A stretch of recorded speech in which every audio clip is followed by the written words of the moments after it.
नमस्कार विद्यार्थी मित्रांनो, बघा प्रश्न काय दिलेला आहे आपल्या पुढे. एक संख्या 50% ने वाढविली तर 50 होते, तर ती संख्या कोणती? म्हणजे एक संख्या आहे ते आपल्याला माहित नाही, तीच शोधायची.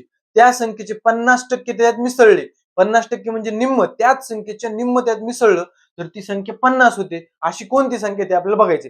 विद्यार्थी मित्रांनो बघा, आता एक संख्या ती माहिती का आपल्याला नाही, त्याला काय करू आपण 100% समजू. ती संख्या काय समजू 100%. हा बघा, ती मूळ संख्या झाली 100%, माहिती का आपल्याला नाही म्हणून प्रश्नचिन्ह.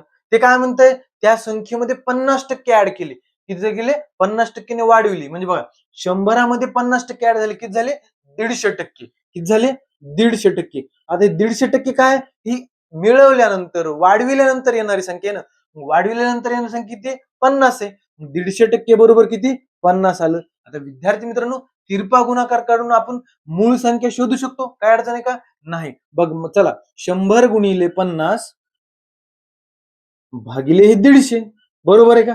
चला, 50 एक 50, 50 त्रिक 150. आता 100 भागिले 3 आलं. काय आलं 100 भागिले 3 सर्वांना येतंय. 100ला जर 3 न भागितलं तर किती येतंय 33.33. म्हणजे विद्यार्थी मित्रांनो, आपली संख्या किती असेल 33.33 ही आपली संख्या असणार. पर्याय क्रमांक 4 बरोबर. धन्यवाद.